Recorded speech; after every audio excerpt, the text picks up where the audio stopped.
For those of you who've been following this series, welcome back. If you're new, this series follows the build of a 41 Willys Coupe fiberglass body altered to fit a Chevy S10 chassis. Today I'm going to talk about the rear end differential and the rear brakes. Any S10 is going to be from roughly 20 to 40 years old, which means more than likely you'll want to A, purchase a remanufactured rear end differential, B, have someone rebuild it for you, or C, rebuild it yourself.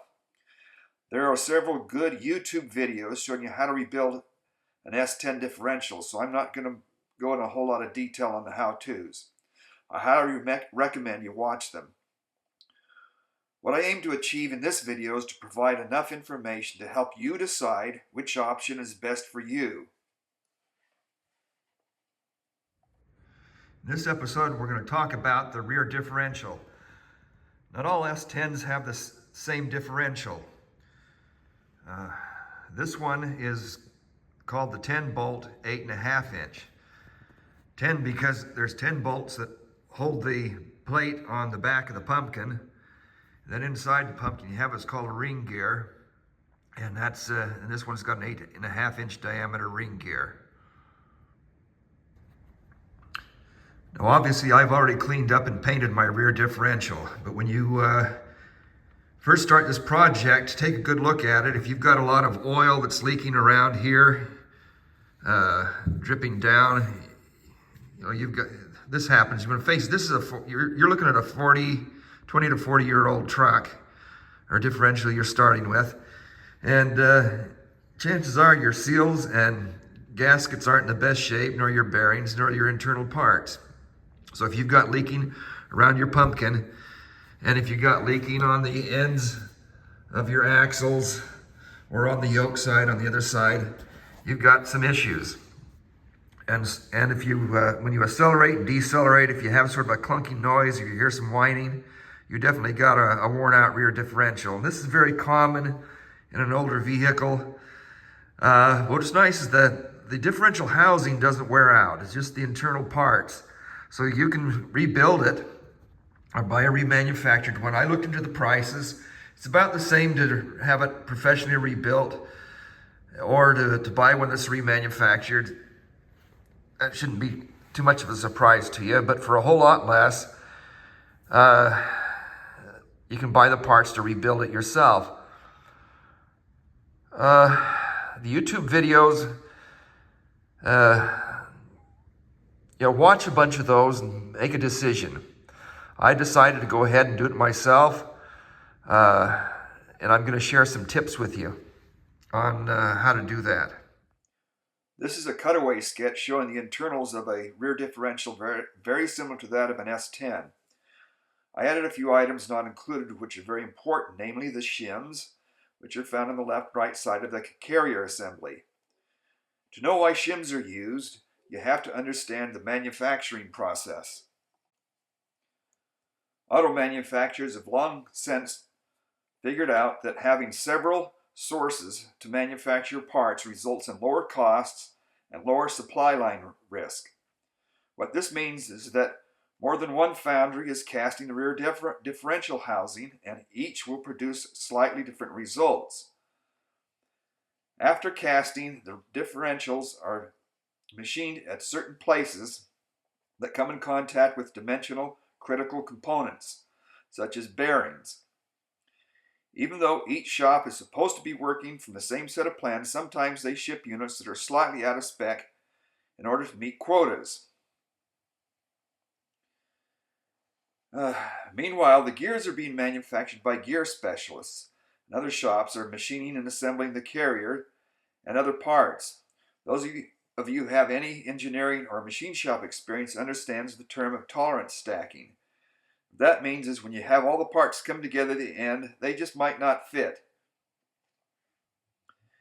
But when they do come together, the trick is getting the carrier pinion precisely where it needs to be in all three axes. There are YouTube videos showing you how the rebuilders do this, and it's a very long and arduous approach. The factory would go broke if they did it that way. Instead, they have specialized measurement fixtures that tell the assembler exactly what size of shim to use in seconds. Parts to replace, the bearings and seals are kind of obvious. Crush sleeve, we'll talk more about that, what that is. If you had a lot of whining noise in your rear differential, your ring and pinion gears are probably worn. Of course, if your vehicle's, it's an older vehicle, it's pretty well shot. Maybe your axle shafts, you'll want to inspect those if it has excessive wear on them. Out there at the rear bearings, near the ends of the axles, replace your axle shaft, because if that's too small and worn out, you're going to wear your new bearings out real quick and have other issues. Your sun and planet gears usually don't get a lot of wear, but look at them anyway. If you had a bunch of chunks of metal inside your rear differential, or if a lot of whining noise, you may want to consider replacing them. They're not terribly expensive. Sometimes they just come as part of the rebuild kit. Typically on the keeper parts, your casing rarely needs to be replaced. If that's your shot, your whole thing, you may as well get a whole new rear end differential. Your carrier assembly doesn't get a lot of load. It just kind of rides there, holds the planet gears in place. Your shims, they're just there, and they probably don't need to be replaced. I did not mention the cover plate. Some people like to replace their cover plate with a nice chrome cover plate. Your gear ratio is the number of teeth on the ring gear divided by the number of teeth on the pinion gear. You've probably heard of a 411. That's a high number. It gives you lots of torque. Drag racers use that. Smaller ratio if you're building a car for the highway. You may see something stamped on your ring gear that says something like 3.08 or 3.42. Those are more typical of a pickup truck rear end for highway use.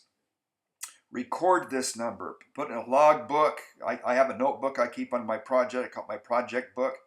You're going to need this gear ratio number. You're going to need to refer to it several times in your building process.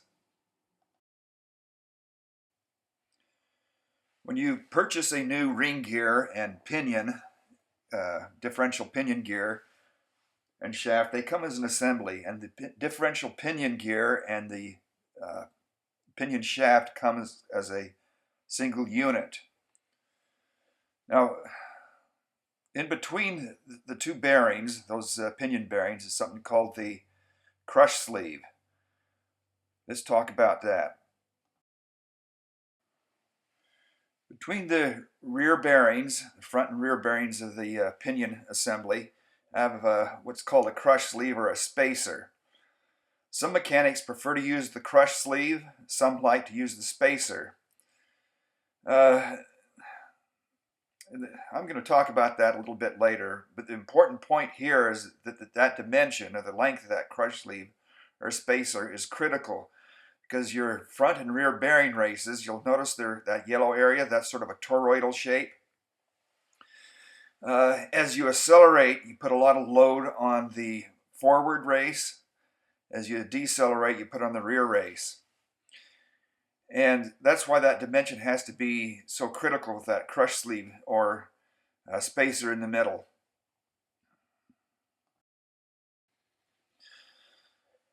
On the left is a crush sleeve. On the right is a spacer.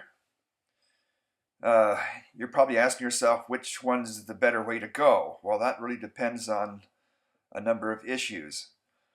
That bulge you see on the crush sleeve on the left, that is formed when you do a preload process with your differential nut. It's a difficult process for a lot of people. They're not tooled for it. They're a little skeptical of it. The processes with the spacer, if you follow the procedure just right, it works out very well. Which one's best from an engineer's perspective? If you follow the procedure, either way works, and works very well. If you go the torque, the crush sleeve approach, the tools you're going to need is a nice breaker bar. It's I think it's either 27 or 32 millimeter socket. You'll figure it out. And cheater bar, because that just takes a lot of energy to reach 400 foot-pounds of torque. You also need a few of these ratchet straps. The purpose of that is in order to hold your differential on, you're going to have to mount it back on the chassis.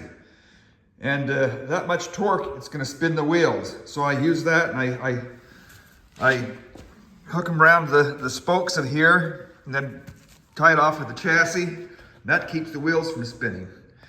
In the videos, they say to put your emergency brake on. I did that, and that pretty much worked. But when you're putting 400 foot-pounds of torque on that nut inside the yoke, that just about flips the chassis over. That wheel over there is almost off the ground, and so it started to spin on me even with the park brake set. So just use your ratchet and tie it off and keep it from, whatever it takes to keep it from spinning. So the real advantage to using the spacer in its little spacer rings, as shown on the right, is that job can be done with the differential not assembled to the chassis or vehicle. It enables you to do all the rebuilding on the bench. The crush sleeve, as I showed in the previous video, in order to crush that, you have to have that mounted to the chassis unless you have a very strong fixture for holding your rear differential in place. I've only encountered one guy on YouTube that says that the crush sleeve is superior. He had a lot of profanity in his language, so I don't give him a whole lot of credibility. He just does it old school, and old school's fine. It really is. But again, your limitations, you really have to have that on the differential in order to crush that sleeve. I want to talk about this shim that goes between the pinion gear and the rear bearing and race. This is a critical dimension.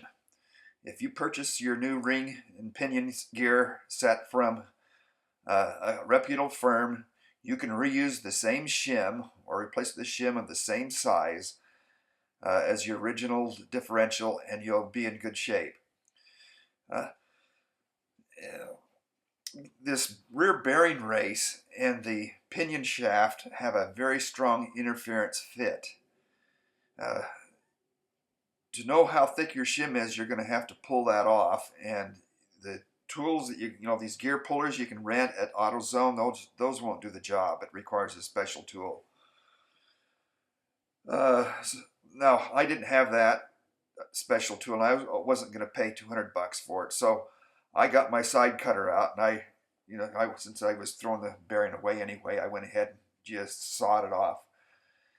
And the shim was fine, so I reused the same shim, just cleaned them up and put it on the new assembly. Now, to put the new rear race bearing on, you're going to have to heat the bearing and freeze the pinion shaft. Now, you just drop your pinion shaft in the freezer, your deep freeze. Everyone's got one in their kitchen. Just put it in there overnight, and that does the job. Now, a sure way to get the bearing race hot enough is to boil it in motor oil. Sounds like a line from Home Alone. A deep fat fryer does the job. There's different ways to do it. But anyway, sneak that out of the kitchen when the wife's not looking, or go buy one at Walmart. And put a quart of oil in the pot and get it good and hot. Let it sit there in the boiling motor oil for a while. You get your pinion gear out of the freezer when it's good and frosty. Drop the shim in place. Then you pull your bearing out of the pot of boiling motor oil, your bearing out of there, and get it in the right orientation, and it should slide right down over that shaft. It's kind of a one-shot deal, so make sure it goes all the way to the bottom. 99% of the time, it's going to drop right into place. As you reassemble your differential, you will attach the ring gear to the differential carrier. That's bolted on. Use the right torque as specified in the YouTube videos or other reference sources. They're reverse threaded. Don't forget to use thread locker. Anyway, you bolt the ring gear to the carrier assembly, and then the I call them the sun and planet gears. Here in this slide, it's referred to as the differential side gears. Those pop right into place. It's pretty easy. Now your carrier shims can be reused, used before, or if you want to replace them, make sure you use ones of the same thickness. All your shims, if you use the same shims, by theory, your ring gear and pinion gear should mesh as they should, unless you of course bought your ring gear and pinion from the Ferengi's. But even when you get it all put back together again, use the yellow, I call it lead paint, and run your test again. But it should work out.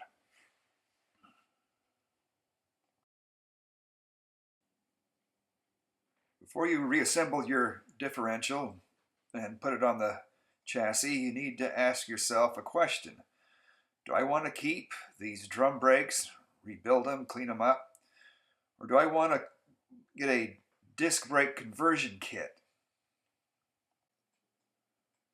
When you compare the advantages and disadvantages of disc or compared to drum brakes, it looks like the disc brakes are the clear choice. So you might ask yourself, why did General Motors put drum brakes on their S10 pickups? And the reason for that is marketing perceives this as a superior brake for a vehicle that's going to carry a heavy load or tow a trailer. Now, if you're Willys, are you going to carry a heavy payload and are you going to tow a trailer? I don't think so. So really, there's no advantage at all to the drum brakes.